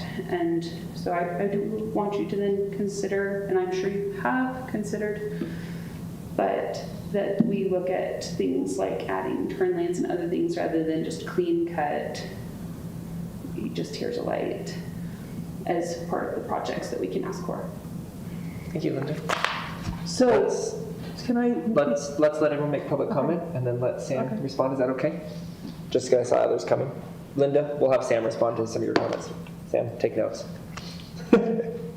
Sorry. Hi, my name is Anna Darley. I live in Logan. I'm just wondering if this does pass, will it be a left yield to turn left? Let's let Sam, can you answer these at the end? Is that okay? If we should answer all the public questions at the end. Do you have any other questions? No, thank you. And which intersection specifically are you asking if it's a protected left? Both? Okay, thank you. Any other questions for Sam to answer? And just for clarification on that last comment, there is no vote on this. It's just a presentation from Public Works. Seeing no one, we'll close the public hearing. Jeannie, you had a comment or question, and then Sam, if you're okay answering both those questions. No, I was gonna say that one thing that's kind of hard to wrap your head around sometimes is the fact that these projects, 2nd North, the intersection that you were talking about, was discussed by the Council of Governments 2 years ago. And they've done some funding that will come as the cycles come. So it's not that we don't think about it, it's just that it sometimes is further back in the planning process than a lot of people recognize. They see it happen and they think it happened yesterday. Because I know that one of the things that North Logan was requesting with respect to 2nd East is a light at that, I don't even know what that road is. The road on the north side of Walmart? Yeah, it's like 16, I think. So there'll be a light, that's part of their expansion that they requested money just like this to help fund. But they requested it, I think this, Paul, is it this year they get to build that? Or is it? I think it's next year. Is it next year? I'm not available now. Okay, so. Their construction schedule. So, but they requested it like 2 years ago. So it's sometimes hard for us to understand, and when we're living in it every day, that it takes a really long time sometimes to get all this. It's in the pipeline, but it takes a while for it to Well, come even these out ones of will the take pipeline. 2.5 years to construct after. Yeah, it just takes a long time to come out of the pipeline and be There's a completed. joke there somewhere, but we'll. Sam, I'm sorry. I didn't. Yeah, if you're willing to answer those questions. Yeah, all good points. We definitely absolutely look at our transportation network and see where left turn, right turn lanes are needed. The specific example, Culver's, is a part of that North Logan project, so that is planned for and going to be built when North Logan builds that 200 East section. As we mentioned, right-of-way is a lot of times a limiting factor on these. Having to buy more right-of-way to add these lanes, and what's the cost benefit of that. Specifically to these two projects, the designs are not complete, so I can't say for sure, but knowing that we aren't, our goal is to not have to widen these intersections or add more asphalt. Adding dedicated left-hand turn arrows is probably not going to be a part of these signals. That would require us to widen out these approaches. I'm assuming they'll have right turns though. Yeah, all of them. Because there's room for that currently. Yeah, I was just looking at some of the SketchUps. There's room for 2 lanes, so that would usually mean a dedicated left turn and a through right. Like I say, the signal location and the signal configuration isn't set, but we will look at it, but I can't promise that we'll do it. Hopefully that answers some of those questions. Anything else? Any other questions for Sam from the council? Thanks, guys. You guys do a lot of hard work. I went out, I don't know if the other councilors were, I think some of them went. I went out and saw a chip seal this week. I missed it. And it was I went out at like 11 a.m. and it was already like 100 degrees. On the road. Well, yeah, air temperature 100, I'm sure the road was 120. And those boys were working their butts off. And the thing that, I'm on a tangent now, the thing that I was most impressed with though, I stood in the intersection and watched them for a minute, they handle that traffic so efficiently and courteous. Like, I know everyone's like, oh, construction, this sucks. But your boys and girls were out there like talking to people and helping people. I talked to Reed about it for 10 minutes that like, I'm impressed. Yeah, they do a very good job. So I know it's hot as Hades out there. Thank you. And thanks to all your guys and girls. They're really good at it. They're really good at it. Yeah. I just stand there watching how efficient they handled. I drove on and some how of the kind I drove on some of the roads today that they have sealed already, which they're doing at night, and they look like they're brand new. Yeah, they look awesome. And they don't have that gravelly thing that They used to have. clean up really Yeah, they go to well. sweep it and They're so seal it. much more efficient with their gravel. Saves a lot of money. That's our public hearings and action items. Rich, give us our first workshop item here because you've already got a budget adjustment 21 days into the year. So It's already kick us off. You're already making adjustments to that spreadsheet. Request to adjust the fiscal year 27 budget, $50,000 for Public Works for a UDOT grant for 4th North 6 West. A request to appropriate $18,000 for the Police Department ICAC, Internet Crimes Against Children grant that we receive most years. $10,710 for Police Department Bulletproof Vest grant. $40,000 for the city's Select Health to promote wellness for employees grant. We used to get this from Cigna, we're now getting it from Select Health, approximately the same amount, and a request to appropriate $2,500 of donated funds toward police supplies. And lastly, this one's a little different than the others, but a request to appropriate $22,000 toward the Visage software package for the golf carts. This is the GPS functionality for the golf carts. That is a lot of money. It is coming from, or it's anticipated to come from, golf cart rental. it is going to be tight. And so. Because we just bought we'll the kind of carts. see this, and this is a big request from the golf fund. They feel like it's important, and so. Is we'll just have to this see. subscription fee? Is this a one-time fee? Is this Thank you for. monthly, ongoing. annually? I think it's monthly for 8 months approximately. They left. So it's monthly it's monthly. Because we it's demoed 8 it when we months got the new worth. carts. This does give them the ability to control the carts, to see where they're at, and also for the carts to see the distances front, back, and middle to. Was this bumpers, anticipated the greens. in the purchase of the cart that this was going to be part of the ongoing fee and thus offset by rental fee increases? It was. Okay. And it's not 22,000 a month.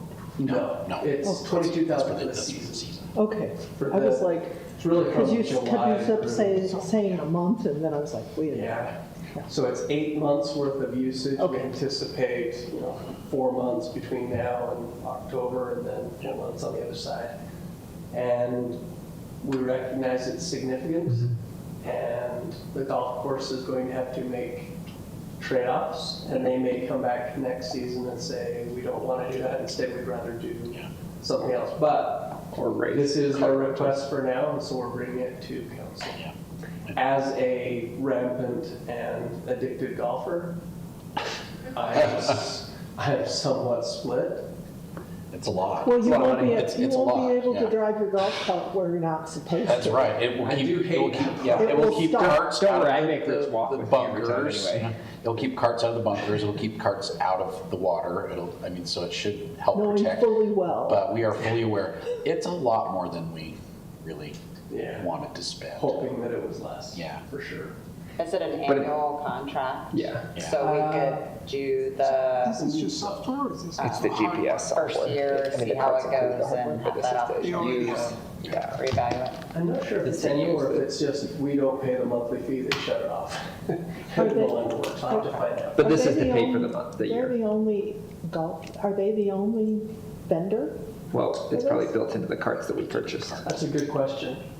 I don't know, but it is built in and it's Yeah. part of the car. I'm assuming the carts we Oh, okay. bought have it.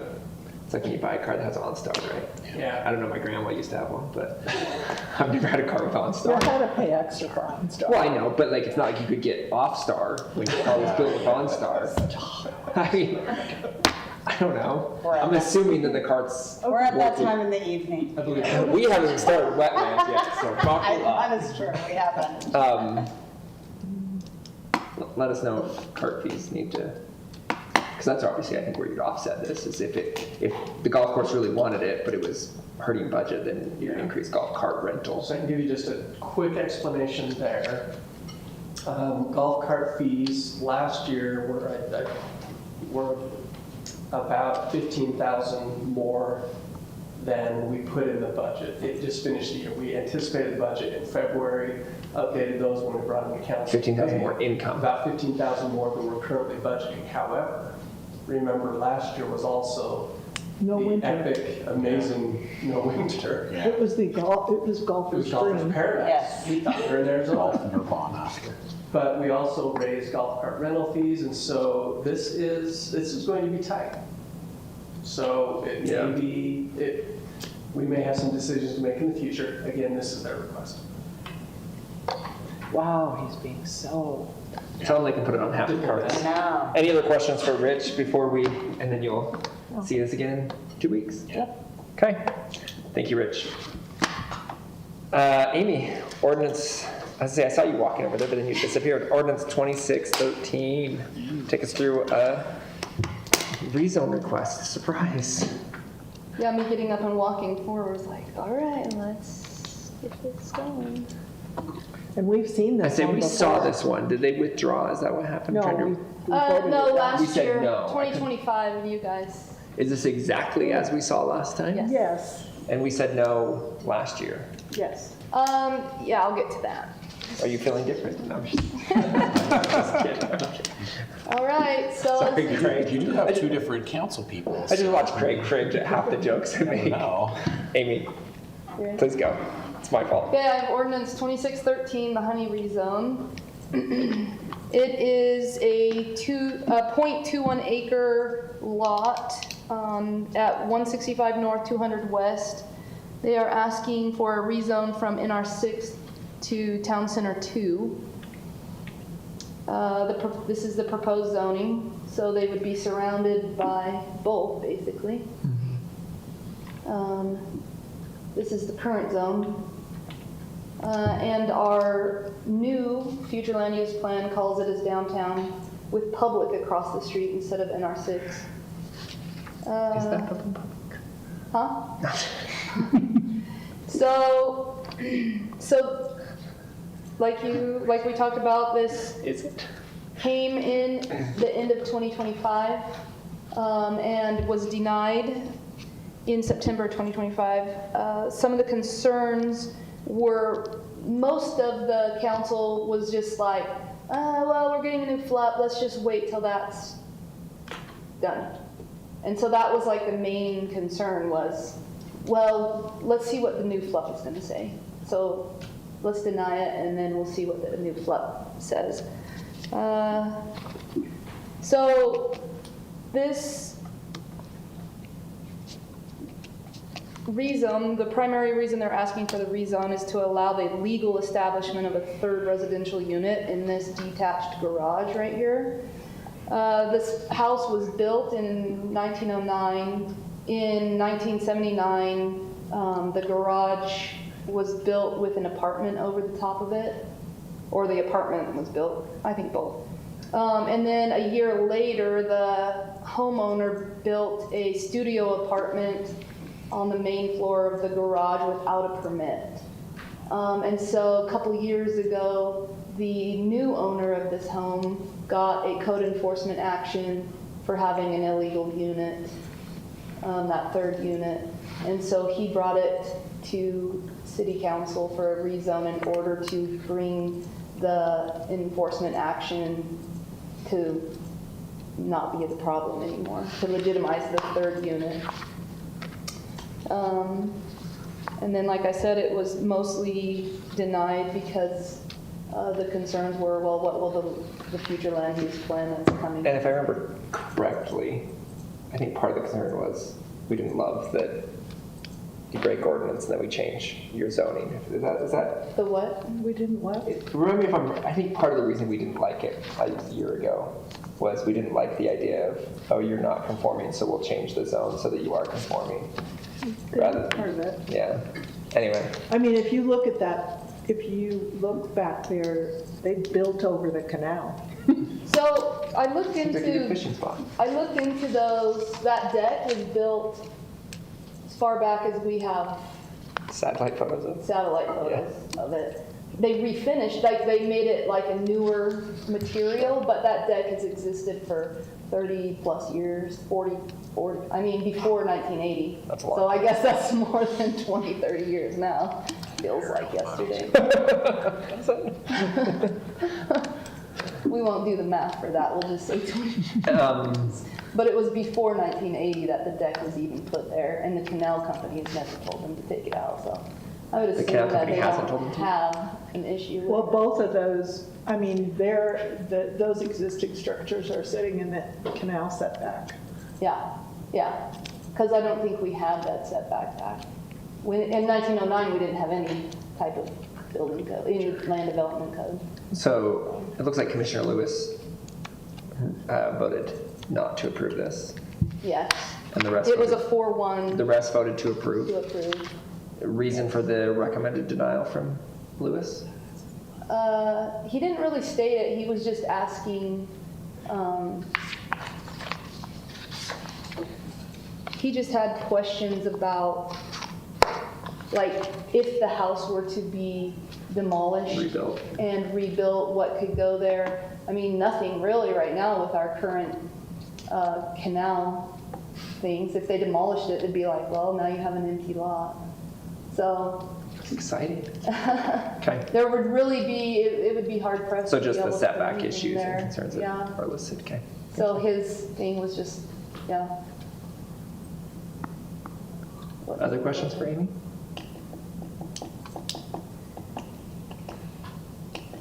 I really don't like rezoning the middle of blocks. So I'll just say that.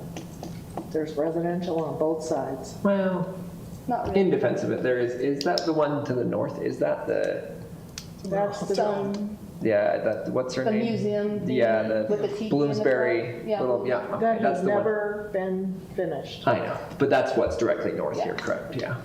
So it's not really. And we rezoned that to town center like a year and a half ago? Yeah, it's been like 2 or 3 years now. Has it been that long? Yeah, it's Yeah. been 2 or 3 years. Feels like just yesterday. Hubert's not finished yet either, so. Yeah, but he said Christmas. And everyone's joking, which Christmas? So He's further 2020, along. I know. it was actually 6 years. 2020 when that was rezoned. No, Yeah. 2020. Wait. I wasn't on the council in No, 2020. never and I voted mind. on That's that. when the current owner bought the property. It was probably 23. Yeah, it was like 2 years ago, because I was here and I have not been here more than 3 Oh, years. 24, 3.5. March Yeah. 5th, 2024. Yeah, that sounds right. You remember that day? I remember the emails. Any other questions for Amy? See you in a couple weeks. Okay, Thanks, Amy. yep. Okay, our last exciting thing for the night. And it looks like, Russ, that we've got 40 minutes to spend on this. Or So- less. I mean, I told my wife 8, because I started to realize that I blow Teresa's times, and I think Teresa's trying to keep them short, and I keep trying to push them long. It's a subtle, unspoken until now. How about you just, we'll just let him go? Let who go? Russ. Yeah, I'm waiting for him to get his papers ready. I don't want him like, you ready, Russ? I'm ready now. Thank you, Mr. I was Chair. I tried to like fill the time to get him 30 He seconds. is so ready. Could have made fun of Richard Pink shirt instead. Russ, please go. Thank you. Amendment for wetlands. Quick background, in 2023, the current wetland regulations were adopted in the critical lands overlay section of the code. So this is chapter 24. It has a lot of different categories: floodplains, riparian, geologically unstable, wildland, fire interface, and wetlands. That established a blanket 50-foot setback for all development, no exceptions. In 2025, staff came back to City Council with some amendments to make some reductions or some clarifications there. And also part of that amendment was riparian corridors and establishing new regulations for annexation area.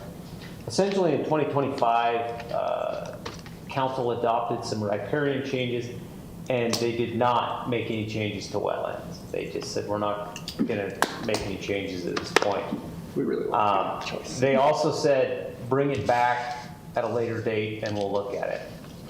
And this was Mike Desimoni, and I get the pleasure of now bringing it back. So what I did prior is I met with Public Works, Parks and Rec. We had several staff meetings. I also met with several developers, had some phone calls with developers, and they had a list of suggestions. Obviously, developers want setbacks to go down to 0. What? You know, and each department kind of has their own, you know, perspective. I don't think the pendulum should swing all the way back to 0. This is obviously a balancing act. We need to protect these resources. It makes our valley unique. They're very aesthetic, and they're important from an environmental standpoint for water quality, wildlife habitat, cooling. You know, we're reaching 100 degrees almost every single day. These types of features will help cool our valley. So I think they're very important. I don't think we should swing the pendulum very far at all, in my professional opinion. But as I look through other areas of the valley, they don't have additional setbacks. As I look through the state, there's only a handful of cities that have additional setbacks. Now, we're unique, we're Logan. I think we should stay unique, but that's just some quick context and background. So how I approached it was looking at trying to categorize different types of developments so that some things might have a different setback versus other things. One thing I did quickly, or one thing I recommended was how and who determines when a delineation is required. There was a little bit of confusion of when staff could require the delineation. This clearly states that if it's listed on the NWI, you will get delineation. It also gives staff the opportunity to walk the site, and if we see certain things, then we can say, get a delineation. The delineation is prepared by a professional and then reviewed and approved by the Army Corps of Engineers. So there's multiple jurisdictions here. The Corps, once they determine it to be a wetland, they are the jurisdictional authority of the wetland area itself. So anything inside that, they are responsible. But they also have a zero setback. They have no jurisdiction or responsibility outside. So that falls back to the city. So you may have a property with multi-jurisdiction. City will only process permits after the delineation is completed. In some cases, a delineation results in zero wetlands. They'll say there's no wetlands here, even there might be some cattails there, but there's no wetlands. And then it clearly places the wetland or the setback area under city jurisdiction. It clarifies when and, excuse me, how a setback is measured. So currently it talks about a high water mark, and it's a little ambiguous of where that watermark is. This simply says it's the delineation line to the nearest edge of the development, so it clarifies the setback. Did you ask a question? Would you like us to ask questions afterwards or interrupt paragraph by paragraph as you go through? Let's probably wait till after. Okay, I'll write my I'll be questions as down. quick as I can. And then this also establishes project categories or different standards for different types of development. It also introduces a do not disturb boundary rather than the current percentage disturbance. So right now you can disturb up to 20% of that 50-foot setback. And that disturbance may be right at the zero line. And so I didn't like that because I feel like the closer you get to the wetland and disturb it, the more impactful that is. And then this also exempts certain things like boardwalks or underground utilities, which the Corps exempts as well. Okay, so I took this to Planning Commission twice. They continued it. They wanted some further information for size categorization. They ended up keeping the 50-foot setback for all private development, regardless of size. I originally proposed it with a smaller size project would have a smaller setback, and I'll go over some graphics in just a sec. They recommended keeping public recreational developments with a smaller setback. So these are things like streets, parks and rec. The smaller setback allows for better street alignment. Sometimes you'll have a wetland that will be near an intersection, and if you have to swing a road out 50 feet, you can screw up an intersection and have this weird offset. Oh, it might have a curve. It might have a curve. Make them more fun. These are things that the different city departments expressed as being problematic. I know. And then it also deals with single-family lots a little bit differently because they have additional setbacks. So you couldn't build a house right at the lot line. So I'll go through these in just a second. So this is some graphics showing private projects. So if you have the wetland in the middle of the graphic there, any sort of building, whether it's commercial, multifamily, industrial, is a 50-foot setback. And again, that would be measured from the nearest edge of the building to the delineation line. Parking lots, 50-foot setback. Things like trails, sidewalks, patios, landscaping, stormwater facilities, those could be set at 15 feet. So that is a change. Currently, those all would have to be 50 feet away. Public projects, 15-foot setback for streets, sidewalks, trails, landscaping, stormwater, rec facilities, and then no setbacks for boardwalks underground. Things like buildings and parking lots would be 20-foot setbacks. And then residential subdivisions, 10-foot setbacks for new lot lines, which would equate to homes being no closer than 20 feet. And then trails, 15 feet, streets, sidewalks, 15 feet. They wanted to look at where most of the wetlands are concentrated. And so this graphic shows that NWI, that's the kind of light green shade. 99% of our wetlands are west of 10th West, 95%. There's a few between 10th and 6th West. Once you cross 6th West, there's very few in the eastern parts of the city. And then they really wanted better graphics on why we broke down size requirements. They thought it was completely arbitrary, and I said it wasn't. So 10 acres is a standard city block, and it's rooted in the township section and range surveying system.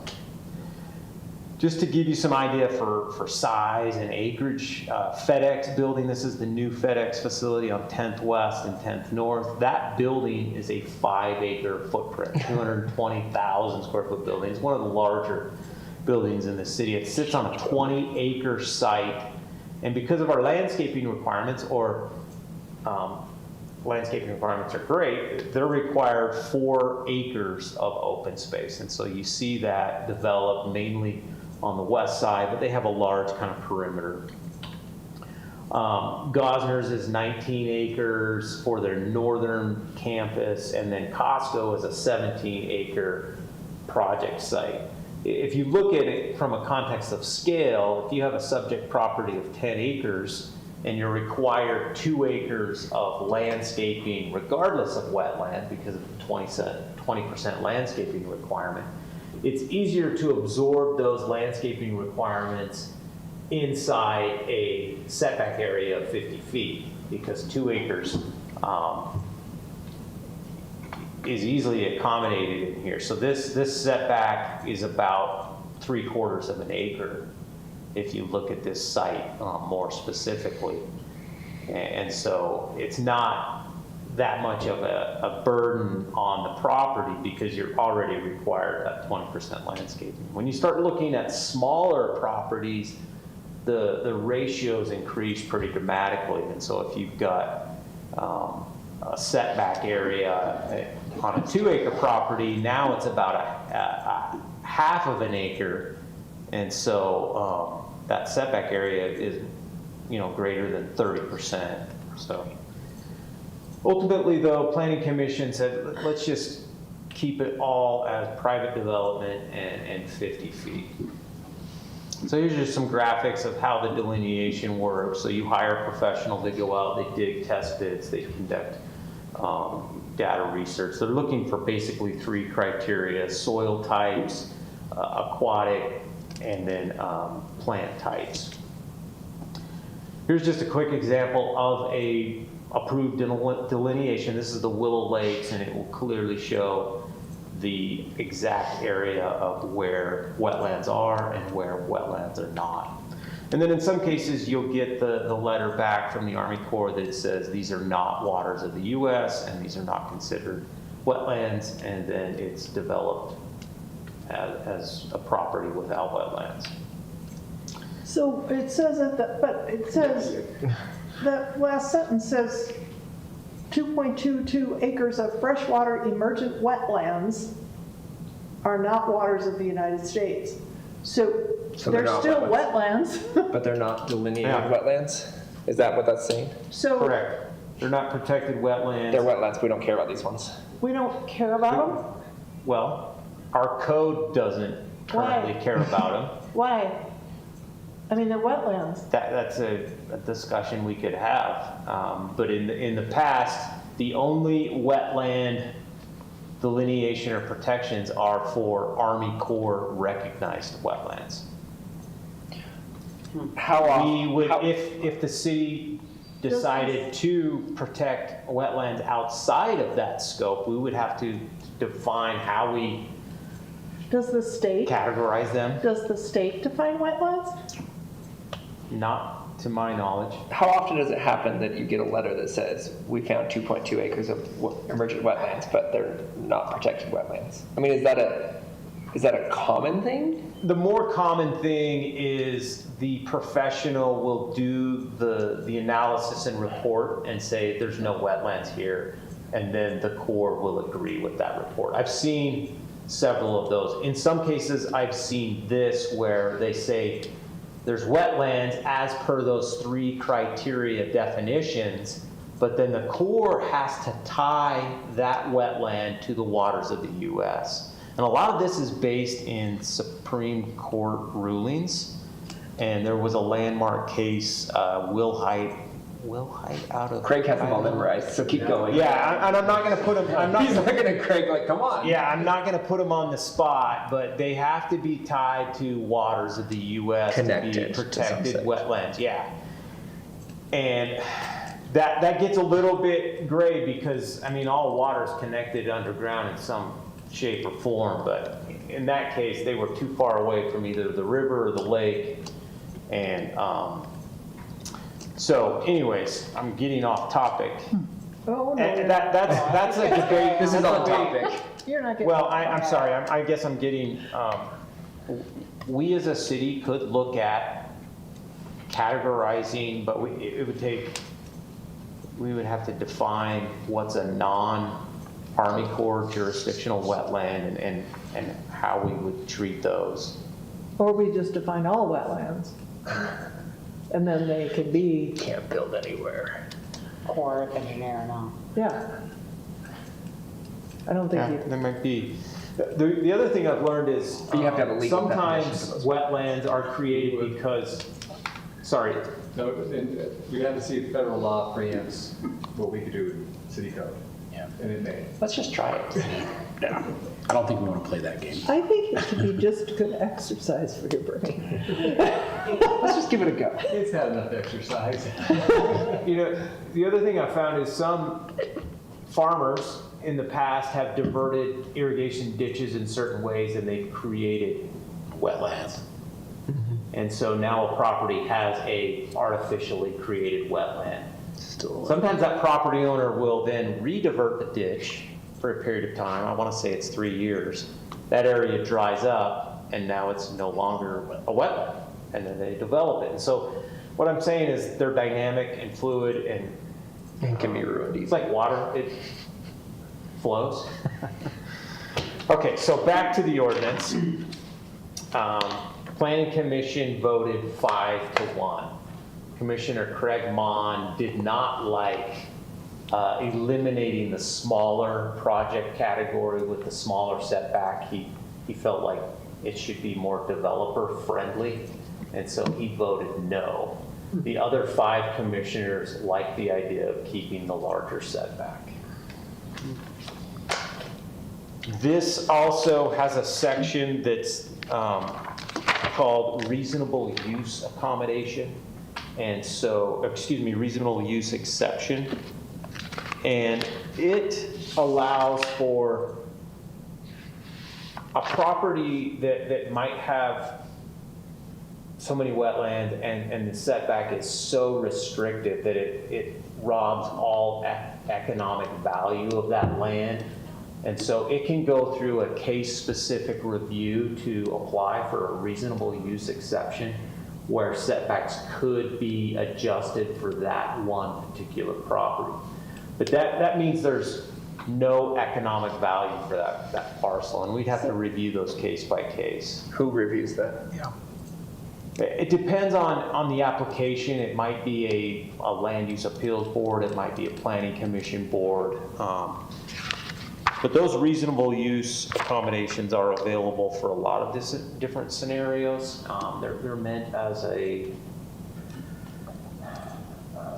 they're similar to a variance process where it's so encumbered that you can go through a process to try to amend the rules. I'm not sure that I've ever participated in that They're rare. in 20 So we should years. continue not to talk about them. Yeah, but in a case where you've got a small property and a large setback, the point I'm trying to make is there is an avenue that might allow them to reasonably develop. So.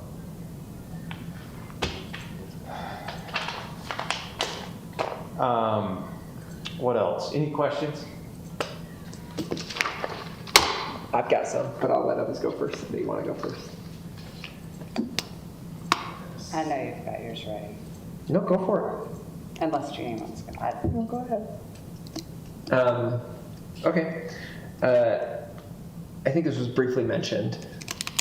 Wetland delineation, how far back? I mean, I guess the crux of my question is years like this year where there's basically no water anywhere. You could go delineate wetlands, but 3 years ago it was a flooded field for the entire summer. Yeah. And obviously that changes over time with wetlands, but that's why they have those 3 criteria. It might be a dry year, but if they dig a test pit and they have that soil composition that shows, oh, there's been a wetland here for 20 years, then that's triggered and identified. I'm not a professional, but even though you may have a dry year, you still may have wetlands. So can I ask the Dutch brothers question? When did they have to delineate the They did. wetland? And It was determined there was no wetland, and then they dug a hole and there was a river. so the Dutch brothers is a water table issue, not a wetland issue. They did have a delineation. The Corps determined that those were not waters of the U.S. That area does sit low. There's a very high water table. The highway also acts kind of as a dam there for the Spring Creek. They sit in a floodplain, and so they went through some engineering floodplain mitigation. Yeah, that site is challenging, but it's more of a water table issue than a wetland issue. Okay. If it were delineated as wetlands, they would have had to mitigate that if they were to build there. Correct, and that's a great point. So you have an option to mitigate with the Corps. So let's look at this site. If you just couldn't work around this and you wanted to mitigate, and mitigate means we're going to replace this wetland somewhere else. And depending on the value of this wetland, it might be replaced at a 2-to-1 value. So if you've got 0.87 acres, you may have to build 1.6 acres. But then that allows you to develop this site as a whole 10 acres without any wetlands. So if you've got a spring that is creating your wetland, there's no way you can delineate. There are limitations to mitigation, yes. If it's a natural flowing spring, you can't just pick that up and move it. And you can't fill it in. Yeah. is there a proximity to, like, do you have to delineate? It's supposed to be in the same watershed. So UDOT actually mitigated a lot of wetlands for Highway 30. Mm-hmm. And they're placed just north of the Logan River between 6th West and 10th West. Mm-hmm. So they created new wetlands, same aquifer watershed, and that's how they widened Highway 30. So mitigation is always an option. In some cases, it's expensive, it requires additional land, but if your development requires the entire, site, let's say Costco wanted to build here and they needed that to fit their building, they have to mitigate, in some cases you just have to do that, so. So why was it determined that 15 feet was the right amount of separation from a wetland for a road? It seems to me that a road is I mean, I was there when I told Darren he had to comply with the 50-foot setback, just like we did, just like everybody else. Yeah. And can I add to that, if that's okay to that question? If you're building a road inside the 15-foot setback, does it go to the back of curb or does it go to the back of the sidewalk? You can't have the sidewalk inside the 15 feet. Correct. So you'd have to get the road 15 feet away, you'd have to build a road without a sidewalk or push the road further away, correct? Yeah, and it would depend on that road right-of-way and the road cross-section, but it's the edge of the right-of-way, which is the sidewalk 99% of the time. The 15 feet came from the series of meetings and discussions that I had from different development or different city departments. But if they put in a sidewalk, the 15-foot starts at the delineation edge of the sidewalk, right? Yeah, it'd be the delineation to the sidewalk, and then the park strip, and then the curb and gutter, and then the street. So the street might be 25 feet away. Are there other then why numbers that people liked as far as that? Sorry, please say that again. What were other numbers as far as the distance go that people liked for roads specifically? Oh, again, developers want 0. Folks that email or might be here in the crowd, Josh wants 50 plus 100. You look at some other cities and they're anywhere from 50 to 0. Again, no cities in the valley have an additional setback. I think there's 5 in the state that do. I think we have a lot of the wetland. Yeah. And we do have a lot of, yes, we do. Exactly. And we will as we annex. I think we have these because we actually have to address it and deal with, And they're also they exist. important. And they're important to the they're ecosystem. For me, and of course, I'm the new one here, so I'm trying to understand. So we have had a 50-foot setback. And it is being proposed that we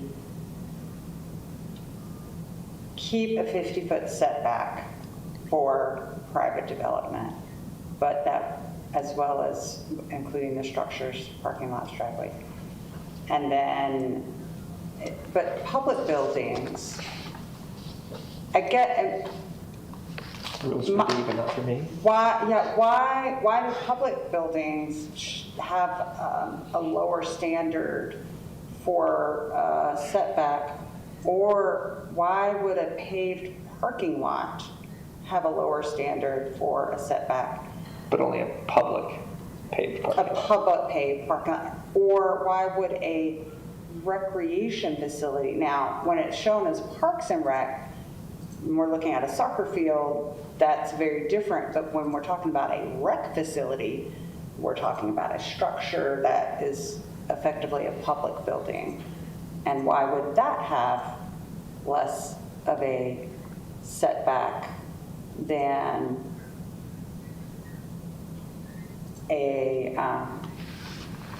another private project? I guess I'm trying to understand why, let's theoretically, Logan City needs to build a building and there's a wetland being considered and, or there's property that potentially has wetlands on it. And Logan City's holding itself to a lower standard is what's being proposed than what we would require of another private developer. That's one of many different scenarios that, But that's a problem. Well, That's I mean, not a problem can to me. Yeah. I think, so I have this concern. I think part of it is, correct me if I'm wrong, what if you want to build a bathroom at a park or a boat ramp into the river or like a parking lot near the Blue Trail so you can load and unload your kayak. I think there's reasons. I totally agree. I don't love the way it's written. I feel like it's broad enough that we could, not to pick on Paul, but slap a public works building right next to a wetland, which I think is drastically different than saying, yes, we need to protect wetlands, but people want to be able to get in and out of the river. So we're gonna put a boat But that's ramp what and we a have parking that lot. exception for. I was gonna say, is it that, what is it called, the reasonable use exception? Reasonable use exception. So Yeah, we we want to go debated through that this. every time we want to put a boat ramp in at 18 parks. How many are on the Blue Trail? 7, 8 parks. We did debate this, and that's a really great question, Katie. Two answers we had were the different types of public structures. Maybe it's a public restroom, maybe it's a park pavilion. The service or the use of that serves a larger population than private development, so it serves citywide populations. That was maybe the reasoning that we came up with. But when you have a graphic like that, it makes it look like we don't want the same rules as the developers. It does. For our big. And Planning Commission essentially said that. They said private development's treated this way, public is that. Whether that's right or wrong, that's up to you folks. I think perhaps maybe that exception provision is the more appropriate path to take, because I really feel like we need to be as stringent, if not more stringent, than we require of developers. And when it comes to, you showed the 1-2 acre piece with the big wetland, I don't know anywhere, and Craig, you may tell me I'm wrong, but I did not understand ever that we were required to create a scenario where people got to develop their land the way they wanted to. It just had to be the highest and best use, and maybe that is farming. They don't have a right to do all these other things. It depends. It's like, I can't pretend my house is 3,500 square feet. Are you talking about regulatory takings? No, I'm talking, well, we're not, no, I'm just saying, if we put the 50-foot setback and somebody comes and says, well, it's only 2 acres and you're doing this to me, we're not doing anything to them. It's the existing Geological conditions of the property that they own, and it is now currently at its highest and best use. As a wetland. And that kind of steers towards what a regulatory taking is. You regulate the property so much that it loses all value. We don't have to allow the highest and best use of the property. You just can't deprive it of all economic use or all economic Right, value. and we would not be doing that with a 50-foot setback even on a 2-acre parcel, because they can still continue to do with it as it has been always done. Yeah, there's still some economic use of that property. Right. Yeah, it's not valueless. Okay, all right, I just wanted to make sure I was still really clear about that. And I think zoning has to be considered there too. So if it's zoned ag, yeah, farming is a viable economic But use. they can't come to you and say, oh, it's zoned ag now, I want it zoned NR 52. Right. That's a legislation decision. But if it's an existing commercial zoned property, what's a reasonable economic use there? So obviously, all I'm saying is that it might be a little bit different if the zoning's different. You have to look at all the commercial uses in that zone. But you'd also, Right. I mean, you I love also sitting by have the situation where somebody says, well, I can't get enough houses on this piece of property because you did this. Yeah. And I don't think we have to worry about that. I think that our responsibility is to protect the wetland more than it is to make things pencil. I agree. You're not guaranteed maximum density for every parcel. Okay, thank you. Russ, can you take me back? I know you started this presentation with the context of you were asked to, they looked at riparian, but didn't address wetlands. They were in the same And they were proposal, and we said no. Now It was too much. Now we are trying to address wetlands. And I guess what I'm wondering with just as it was written in terms of like the 50-foot sort of general setback, along with, sorry for my ignorance, but the the ability for someone to propose a reconsideration of that property. Don't we have Sort of a variance. a variance kind of situation, you know? I guess for me, I'm wondering if, like, Why are we looking at this? why are we setting these 50, 20, 15, 10 scenarios that I anticipate are going to have some sort of issues versus the 50 with the variance opportunity where we can, what often happens is we're looking at a proposal and the situation for that proposal, like many, are unique and maybe best served for. Can I give you an answer?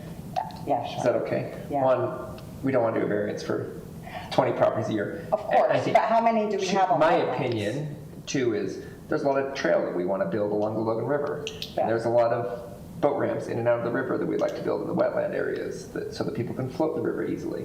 I think there are reasonable, like, not on this slide as much as the other slide with the public projects, but I think there's a lot of things that we want to build within wetlands and river setbacks that benefit the public and are really, in my opinion, very low impact.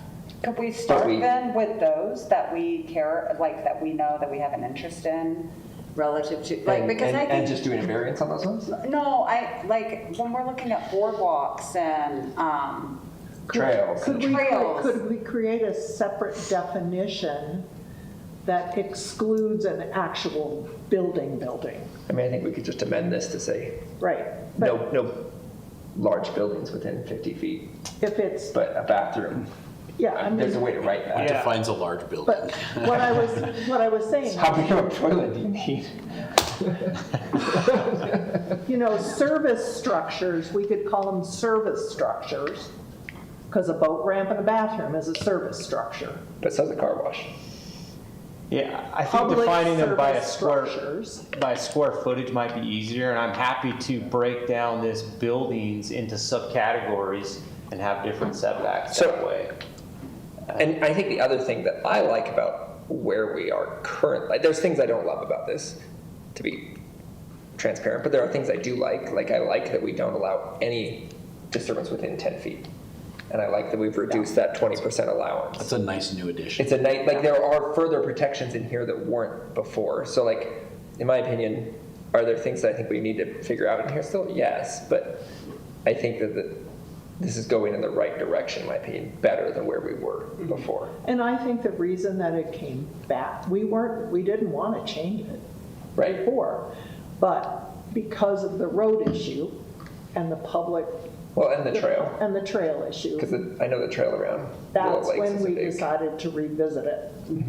And so I think if we can create a tighter definition of public service facility or something like that, or use square footage or use something, it would come closer and put the rest of it at 50. So here's my thought, Russ. Yep. You're the boss here, really. No. So Not even close. how about each of us give you our thoughts on where we are and what we like and don't like, and then it's coming for a vote in 2 weeks. If you get what you get from each of us and say, hey, let's take another month, let's take another month. If you look at it and you're like, yeah, I think these are things we can fix in the next 2 weeks and bring it back. Yep. How do we feel about that? Craig's got a hand raised. If I could just add one thing, your question about regulating wetlands that haven't been designated as wetlands by the Army Corps, state code expressly prohibits that. Okay. Well, I think my backyard's a wetland, so can I just call it a wetland? I looked that up and so Okay. we're not able to do that. So, And if there's someone- no state delineation for wetlands. No, it has to be the Army Corps or some other federal agency has to designate it as wetlands. Russ, do you like that idea rather than us running in circles right Yeah, now? What's your thought? There's no hardened cut that we have to decide in 2 weeks. You know, Right. it's like, So let's create what you would like. Yeah, but I kind of feel like at this point, we're just kind of like, well, I don't like this, and I like this, and I think, so. I agree with you. I think Does it someone would be- want to go first? Would you like me to go first? Do you have anything to I say? think it would be a good idea for us to write our thoughts down and send them. Do you want to write them and send them? Yeah. Yeah, I would like to do it that way. Would you prefer that? That works. A written form would be better, I think, than an oral. I have a speech. Than an oral, yeah. Written by Jim. It's a lot easier for staff to go Yeah, through written. that's than fine. have to go back That's and fine. transcribe what was said. Can I ask that we get it to him in the next couple of days so that he has some time with staff over the next 2.5 weeks? Yep. Okay. Don't take 2 weeks to write in, because then it'll be a little late. And then we'll just end up continuing. It needs to get into the packet, Right. which is But I 5 also days want to prior. make sure you guys have time to review. And, Okay. You bet. So the next few days, get your thoughts to him. Obviously, if the public has issues, you're welcome to write to us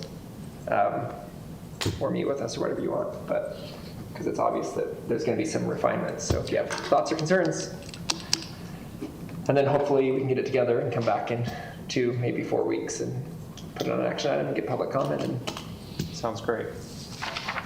Unless you guys want to take the extra, I mean, if we do that, then Teresa is on point here. So, which Teresa's always on point. shocker, Teresa knows what's going Let's just be on. clear. I know. Even with all of that, she was right. Thank you, Russ. Thank you. Okay. Any other considerations? We have to fill 2 minutes so that Teresa can be exactly right. No, we don't. I will not bang this gavel until Teresa is accurate. So. Oh my God. Gosh, I'm kidding. Any other considerations? You can talk about the celebrations this Friday. Oh, yeah, Mayor. Anything you want to tell us about Friday? There are some great things happening on Friday. So we've got a fun run in the morning. We've got activities at Willow Park. We have concerts. We have kids' activities. We have the parade at 10 o'clock. We have fireworks in the evening. We have music, live entertainment.